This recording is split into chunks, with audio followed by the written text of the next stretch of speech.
Bonjour à tous, c'est Ancapostique, bienvenue dans cette nouvelle vidéo. Merci pour les retours sur la précédente concernant Michael Jackson versus Prince. Je savais que ça allait faire parler.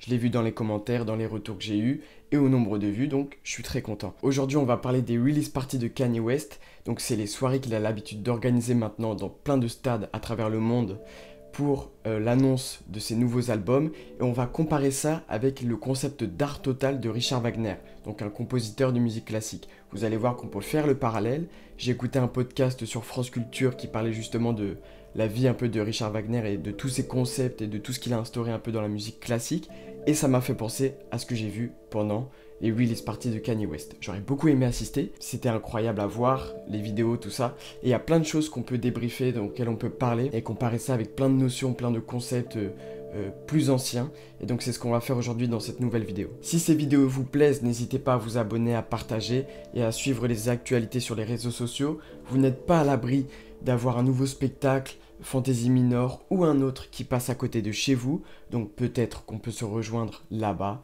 Si la tournée passe dans votre coin, ça ferait énormément plaisir de se rencontrer comme ça. Donc comme je vous ai dit, ça fait quelques albums maintenant que Kanye West a l'habitude d'organiser des release parties, pas forcément d'immenses tournées pour défendre l'album, mais des release parties, des soirées où il dévoile les nouveaux morceaux et il invite plein de chanteurs, tous les featuring de son album à performer pendant cette soirée. Et donc, une des performances qui a le plus marqué les gens, c'est la sortie de Vulture et sa performance qu'il a dévoilée à Bercy, à l'Accor Arena, et qu'il a dévoilée aussi dans plein de stades à travers le monde. Et je pense que c'était une notion que j'ai vue, et j'ai écouté le podcast de Mehdi Maizi, Le Code, où il parlait que c'était plus une performance qu'un concert. Il y a quelques points là-dedans, moi, qui m'intéressent dans ce côté performance. C'est une performance plus qu'un concert parce que ça remplit plus les critères d'une performance que du concert. C'est-à-dire que Kanye West, pendant ce show, ne rappe pas, ne chante pas, n'a pas de micro. Il performe parfois beaucoup tout seul, même s'il y a Taille de la Sagne qui le rejoint sur scène. Il n'y a pas de musicien en live, et donc, comme ça, il y a plein de critères qui sont normalement essentiels pour un concert qui ne sont pas présents. Donc c'est pour ça que j'aurais plus tendance à appeler ça une performance, parce qu'il ne fait pas la musique en live, il ne la joue pas, les gens ne connaissent pas les morceaux, donc c'est quand même un concert assez spécial. Il va jouer quelques classiques qu'il a aussi dans son répertoire, mais il dévoile les nouveaux morceaux. Et c'est en ça qu'il y a un côté un peu performance. Aussi, il danse beaucoup. La notion de performance, on l'a beaucoup aussi dans l'art contemporain. On a l'habitude de voir des performances, on ne sait pas trop les catégoriser.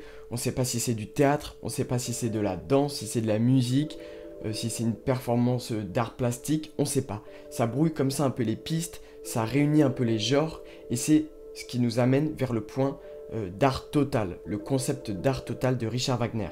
Donc pour ceux qui ne connaissent pas, Richard Wagner, c'est un musicien, compositeur classique très connu, qui date du 19e siècle. Et Richard Wagner, il a sorti en 1849 deux bouquins dans lesquels il parle de son concept d'art total. Il en parle dans L'art et la révolution et L'œuvre d'art de l'avenir. Et ce concept, qu'est-ce qu'il veut dire? C'est quoi sa définition? Eh bien, c'est ce que je vous ai dit, comme le côté performance, ça vient brouiller les genres. Tu sais pas exactement ce que tu regardes. Tu regardes un objet artistique, mais qui mélange plusieurs arts. C'est-à-dire que Richard Wagner, à cette époque, il mélangeait le théâtre, il mélangeait la musique, il mélangeait la danse, ce qui donnait ses opéras. Et je trouve que la performance de Kanye West pendant les release parties mélange comme ça les arts. En tout cas, les arts qu'il a l'habitude de défendre. Donc la musique et les vêtements. Et il y a tout un côté aussi performance chorégraphique, même si je doute qu'il ait mis l'accent là-dessus pendant, je sais pas, des répétitions. Je sais pas s'il travaille avec un chorégraphe, ça serait très intéressant de savoir. Mais j'ai l'impression que comme ça, il brouille un peu les pistes et tu peux plus catégoriser son genre de performance. Surtout qu'il a une scénographie très importante qui est très différente de celle qu'on a l'habitude de voir pendant les concerts plus traditionnels, sur lesquels on a un grand écran géant qui diffuse des animations, qui diffuse les lyrics, qui diffuse plein de choses. Voilà, on n'a pas trop forcément ce concept d'écran qui diffuse des animations, mais on a une scénographie de dingue. Donc la scénographie, qu'est-ce que c'est? C'est comment tu habilles la scène, c'est le décor. Et on l'avait vu sur les release parties de ses précédents albums. Celle qui m'avait le plus marqué, c'est sur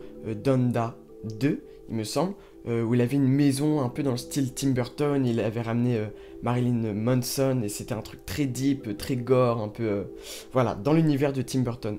Et d'où l'importance de la scénographie, parce qu'elle vient aussi défendre l'esthétique et argumenter voilà, son esthétique choisie dans ses albums. Et l'esthétique qu'il a choisie pour Vulture, ça colle aussi avec son album. Même s'il y a un truc très sobre, très minimaliste, des fois dans ses performances où t'as rien sur scène, t'as juste une scène, un plateau surélevé un peu en plein milieu du stade, t'as des trucs comme ça très minimalistes, mais ça colle aussi avec son univers. Donc voilà, le concept d'art total de Richard Wagner. Et ça prend sa source dans la tragédie grecque, dans le théâtre grec. Et dans ce concept d'art total, il y a un désir de refléter la vie. Imaginez, c'est comme ça que je l'ai compris quand j'ai lu des articles sur Richard Wagner, que je vous mets en description si vous voulez aller plus loin dans les explications. L'art total, c'est un reflet de la vie. Disons que la vie mélange plusieurs arts. Mélange l'architecture, mélange la musique, mélange la chorégraphie, mélange le décor avec l'architecture, mélange les costumes avec les vêtements. C'est un espèce d'art total, la vie, qui mélange tous les arts. Et Richard Wagner voulait sûrement aller dans cette direction. L'aspect musical, qui est forcément primordial. Richard Wagner avait aussi enterré son orchestre, c'est-à-dire l'avait placé dans une fosse, qu'il ne soit pas à la vue du public. Donc on ne voit pas le chef d'orchestre, on ne voit pas les violons, on ne voit pas tous les instruments.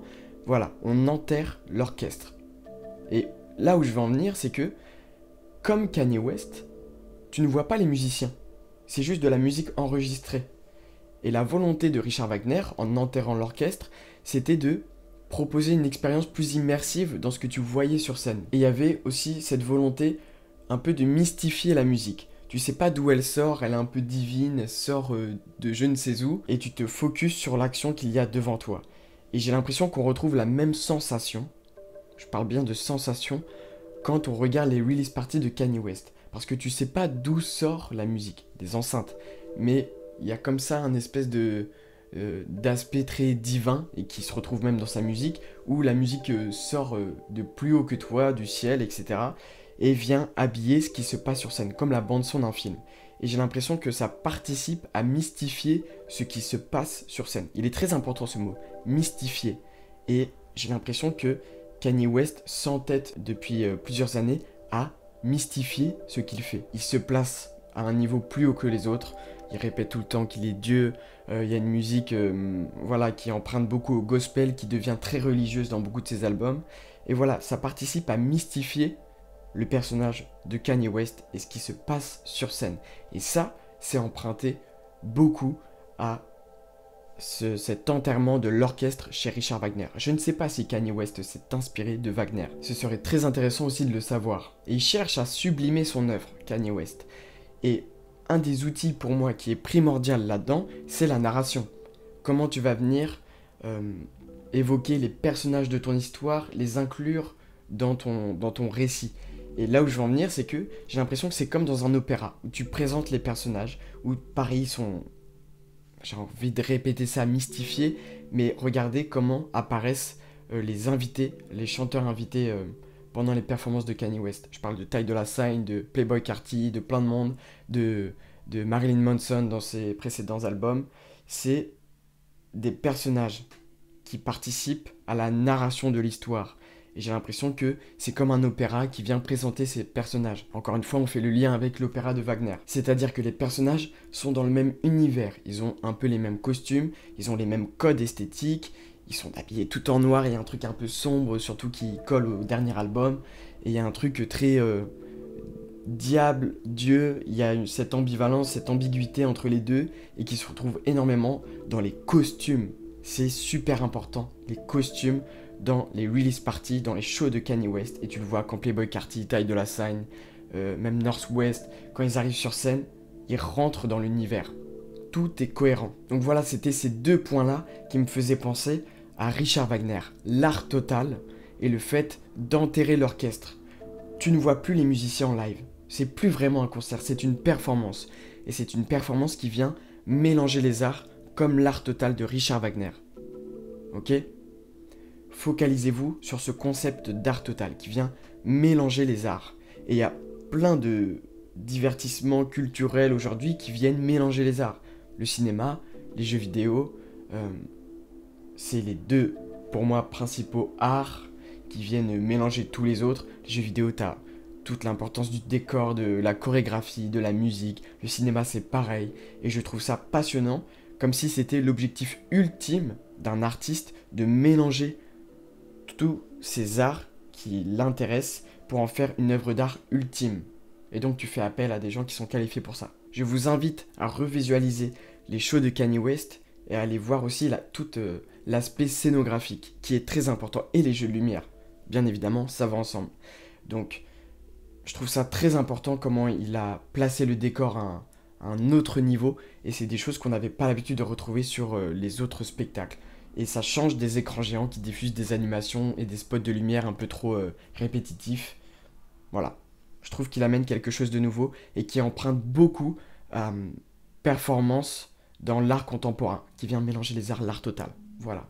Si cette vidéo vous a plu, je vous invite à rejoindre la chaîne, à vous abonner, à partager, à commenter si vous avez des choses à défendre, à dire, si vous aimez Kanye West, ce que vous comprenez de ce qu'il propose, parce que je pense qu'il y a plein de choses à analyser qui sont très complexes et qui empruntent à plein de choses très diverses et variées et qu'on n'a pas l'habitude de mettre au goût du jour, en lumière et en valeur. Voilà. Donc, rejoignez les actualités aussi sur Instagram. Si vous avez le spectacle Fantasy Minor qui passe près de chez vous, vous m'envoyez un message et on se capte là-bas. Merci beaucoup, c'était Ancapoustique. À bientôt.